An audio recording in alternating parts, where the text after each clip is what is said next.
Hi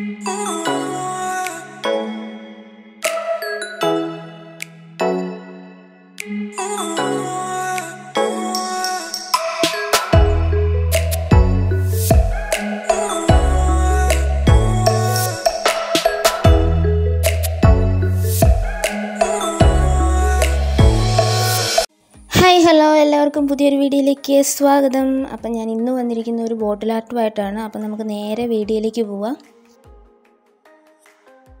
ഇന്ന് ഞാൻ എടുത്തിരിക്കുന്നത് ഒരു ഗ്രീൻ കളറുള്ള ബോട്ടിലാണ്. അപ്പോൾ അത് ആദ്യം തന്നെ കഴുകി നന്നായിട്ട് വൃത്തിയാക്കി എടുത്തിട്ടുണ്ട്. ഇനി നമുക്ക് വേണ്ടത് കുറച്ച് വൈറ്റ് സിമെൻ്റ് ആണ്. അപ്പം ഞാൻ കുറച്ച് വൈറ്റ് സിമെൻ്റ് ഒരു ചെറിയ ബൗളിലേക്ക് എടുക്കുന്നുണ്ട് കേട്ടോ. ആവശ്യത്തിന് എടുക്കുക. എന്നിട്ട് അതിലേക്ക് കുറച്ച് വെള്ളം കൂടെ മിക്സ് ചെയ്തിട്ട് ഒരു പേസ്റ്റ് രൂപത്തിൽ ഒന്നാക്കി എടുക്കണം. വൈറ്റ് സിമെൻറ്റ് കയ്യിലില്ലാത്തവർക്കാണെങ്കിൽ വേണമെങ്കിൽ പ്ലാസ്റ്റർ ഓഫ് പാരീസ് ഉണ്ടെങ്കിൽ അത് യൂസ് ചെയ്യാം.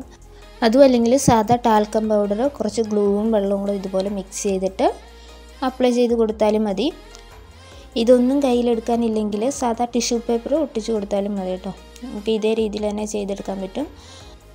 അപ്പം ഞാൻ ബോർഡിലേക്ക് നമ്മൾ പേസ്റ്റാക്കി എടുത്ത വൈറ്റ് സിമെൻറ്റ് ഫുള്ളൊന്ന് അപ്ലൈ ചെയ്ത് കൊടുക്കുകയാണ്.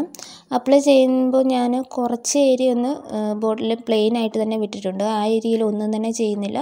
അതുപോലെ തന്നെ ഞാൻ വെക്കാനാണ് ഉദ്ദേശിക്കുന്നത്. ഇനി നമുക്കിതൊന്ന് ഫുള്ള് ഡ്രൈ ആക്കി എടുക്കണം. വൈറ്റ് സിമെൻറ്റ് നന്നായിട്ടൊന്ന് ഡ്രൈ ആയിട്ട് കിട്ടണമെങ്കിൽ കുറച്ചധികം സമയം വേണ്ടി വരും. അപ്പം ഞാൻ വെയിലത്തൊക്കെ വെച്ചിട്ട് നന്നായിട്ടിത് ഡ്രൈ ആക്കി എടുത്തിട്ടുണ്ട്. അപ്പോൾ വൈറ്റ് സിമെൻറ്റൊക്കെ നമ്മൾ ഫുള്ളായിട്ടൊന്ന് സെറ്റായിട്ട് കിട്ടിയിട്ടുണ്ട് കേട്ടോ. ഇനി നമുക്ക് വേണ്ടത് കുറച്ച് ടിഷ്യൂ പേപ്പറാണ്. അപ്പം ഞാൻ ഇതുപോലത്തെ കുറച്ച് ടിഷ്യൂ പേപ്പർ എടുത്തിട്ടുണ്ട്. ഇനി ഇത് നീളത്തിലൊന്ന് ചുരുട്ടിയെടുക്കണം. അപ്പോൾ അതിനായിട്ട് ഞാൻ ഒരു ടവല് കുറച്ച് വെള്ളത്തിൽ മുക്കിയിട്ട് നന്നായിട്ടൊന്ന് നനച്ചെടുത്തിട്ടുണ്ട്. അപ്പോൾ അതിൻ്റെ മുകളിലേക്ക് വെച്ചിട്ട് നമ്മളൊന്ന് ആ ടിഷ്യൂ പേപ്പർ എടുത്തിരിക്കുന്ന ടിഷ്യൂ പേപ്പർ ചെറുതായിട്ടൊന്ന് നനച്ച് കൊടുക്കുകയാണെങ്കിൽ നമുക്ക് എളുപ്പത്തിൽ തന്നെ ചുരുട്ടിയെടുക്കാൻ പറ്റും. അപ്പോൾ അതല്ലെങ്കിൽ നിങ്ങൾക്കൊന്ന് ജസ്റ്റ് ഒന്ന് വാട്ടർ സ്പ്രേ ചെയ്ത് കൊടുത്തിട്ട് ഇതുപോലെ ചുരുട്ടിയെടുത്താലും മതി കേട്ടോ. അപ്പോൾ നമുക്ക് ടിഷ്യൂ പേപ്പർ കറക്റ്റ് ഒരു വള്ളി പോലെ ഒന്ന് നീളത്തിൽ ചുരുട്ടിയെടുക്കാൻ പറ്റും. അപ്പോൾ എളുപ്പമാണ്. ടിഷ്യൂ പേപ്പർ ഒന്ന് ചെറുതായിട്ടൊന്ന് നനഞ്ഞു കഴിഞ്ഞാൽ അത് പെട്ടെന്ന് തന്നെ ഒന്ന് ചുരുണ്ടി ഇതുപോലെ നമുക്ക് കിട്ടും. അപ്പോൾ ഇതുപോലത്തെ ഒരു 3-4 പീസ് ഞാൻ എടുത്തിട്ടുണ്ട്. അപ്പോൾ ഇനി നമുക്ക് ഈ ചുരുട്ടിയെടുത്തിരിക്കുന്ന ടിഷ്യൂ പേപ്പറൊക്കെ ആ ബോർഡിലേക്ക് ഒന്ന് ഒട്ടിച്ച് കൊടുക്കാം. നിങ്ങൾക്ക് ടിഷ്യൂ പേപ്പറിന് പകരം വേണമെങ്കിൽ ക്ലേ യൂസ് ചെയ്തിട്ടും ചെയ്തെടുക്കാം കേട്ടോ. അപ്പോൾ അതും അല്ലെങ്കിൽ നിങ്ങൾക്ക് എന്തെങ്കിലും ചരട് ഇതുപോലെ ഒട്ടിച്ച് കൊടുത്താലും മതി. ഇപ്പോൾ ലോക്ക്ഡൗണും കാര്യങ്ങളൊക്കെ ആയതുകൊണ്ട് നമുക്ക് ഷോപ്പിൽ പോയി ക്ലേയും സാധനങ്ങളും ഒന്നും വാങ്ങിക്കാനായിട്ട് അതത്ര പോസിബിൾ അല്ല. അപ്പം ഇതുപോലെ ടിഷ്യൂ പേപ്പറോ അല്ലെങ്കിൽ ചരടോ ഒക്കെ യൂസ് ചെയ്തിട്ട് ചെയ്തെടുക്കുക.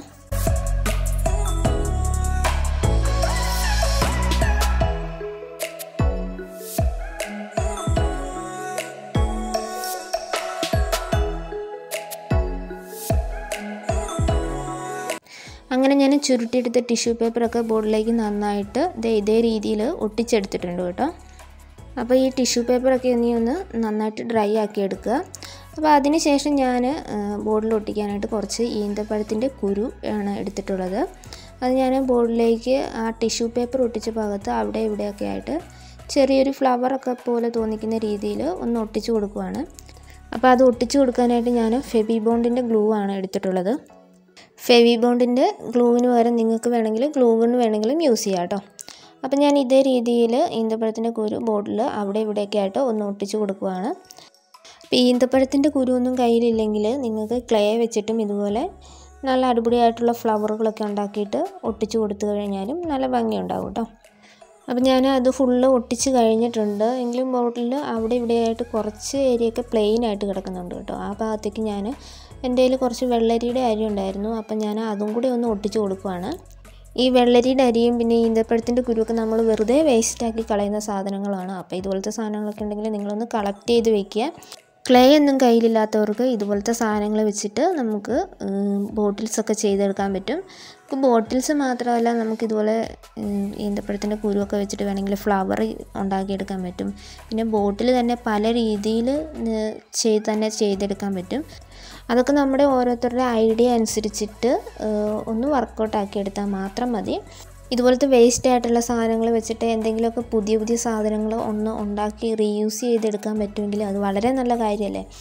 അപ്പം ഞാൻ ബോട്ടിൽ ഫുള്ള് അത് ഒട്ടിച്ച് കഴിഞ്ഞിട്ടുണ്ട്. അതൊക്കെ നന്നായിട്ട് ഡ്രൈ ആയിട്ടുണ്ട്. ഇനി നമുക്കിത് ഫുള്ളൊന്ന് പെയിൻറ്റ് ചെയ്തെടുക്കാം. ഫസ്റ്റ് ഞാൻ ബ്ലാക്ക് ആക്രിലിക് പെയിൻ്റാണ് കൊടുക്കുന്നത്. പിന്നെ ഞാൻ ബോട്ടിലിൻ്റെ ആ ഗ്രീൻ കളർ കാണുന്ന രീതിയിൽ കുറച്ച് ഏരിയ മാത്രം ഒന്നും ചെയ്യാതെ പ്ലെയിനായിട്ട് തന്നെ ഇട്ടിട്ടുണ്ടായിരുന്നു. ആ ഭാഗത്ത് ഞാൻ ബ്ലാക്ക് കളർ അടിച്ചു കൊടുക്കുന്നില്ല. ആ ഒരു ഗ്രീൻ കളർ കാണുന്ന രീതിയിൽ തന്നെയാണ് ഞാൻ ബോർഡിൽ ചെയ്തെടുക്കാൻ പോകുന്നത്. അപ്പം ബാക്കിയുള്ള ഭാഗത്ത് ഫുള്ള് ബ്ലാക്ക് കളർ തന്നെ വെച്ചിട്ട് പെയിൻറ്റ് ചെയ്തെടുക്കുക. അങ്ങനെ ഞാൻ ബോർഡിൽ പെയിൻ്റ് അടിച്ചതൊക്കെ നന്നായിട്ടൊന്ന് ഡ്രൈ ആക്കി എടുത്തിട്ടുണ്ട്. അപ്പോൾ ഇനി നമുക്ക് ബോർഡിലൊന്ന് ഹൈലൈറ്റ് ചെയ്ത് കുറച്ചും കൂടി ഒന്ന് അടിപൊളിയാക്കി എടുക്കാം. ഞാൻ ഗോൾഡ് മെറ്റാലിക് കളർ വെച്ചിട്ടാണ് ഹൈലൈറ്റ് ചെയ്ത് കൊടുക്കുന്നത്. നിങ്ങളുടെ കയ്യിൽ ഗോൾഡ് മെറ്റാലിക് ഇല്ലെങ്കിൽ സിൽവറോ കോപ്പറോ എന്ത് ഷെയ്ഡ് വേണമെങ്കിലും നിങ്ങൾക്ക് യൂസ് ചെയ്യാൻ പറ്റും. നിങ്ങളുടെ കയ്യിലുള്ള പെയിൻറ്റ് വെച്ചിട്ട് ബോർഡിൽ ഫുള്ളൊന്ന് നന്നായിട്ട് ഹൈലൈറ്റ് ചെയ്ത് കൊടുക്കുക. അങ്ങനെ നമ്മുടെ ബോർഡിൽ കംപ്ലീറ്റ് ആയിട്ടുണ്ട്. ഇതാണ് ബോട്ടിലിൻ്റെ ഫൈനൽ ലുക്ക്. അപ്പോൾ ഇഷ്ടമായാൽ എല്ലാവരും ഒന്ന് ട്രൈ ചെയ്ത് നോക്കാം. അതുപോലെ തന്നെ എൻ്റെ ചാനൽ സബ്സ്ക്രൈബ് ചെയ്യാത്ത ആരെങ്കിലുമൊക്കെ ഉണ്ടെങ്കിൽ ഇപ്പം തന്നെ ഒന്ന് സബ്സ്ക്രൈബ് ചെയ്യുക കേട്ടോ. സബ്സ്ക്രൈബ് ചെയ്യുമ്പോൾ അതിനൊരു നോട്ടിഫിക്കേഷൻ ബെല്ലും കൂടെ ഒന്ന് പ്രസ് ചെയ്യുക. അപ്പോഴേ ഞാൻ പുതിയ വീഡിയോസ് ഇടുമ്പോൾ നിങ്ങൾക്ക് തന്നെ നോട്ടിഫിക്കേഷൻ കിട്ടുള്ളൂ. പിന്നെ എൻ്റെ വീഡിയോ ഇഷ്ടമായെങ്കിൽ എല്ലാവരും ഒന്ന് ലൈക്കും കൂടെ ചെയ്തേക്കുക. അപ്പോൾ അത്രയൊക്കെ ഉള്ളൂ. അപ്പോൾ ഇതുപോലത്തെ ഒരു പുതിയ ക്രാഫ്റ്റുമായിട്ട് ഇനി നമുക്ക് അടുത്ത വീഡിയോയിൽ കാണാം. ബൈ.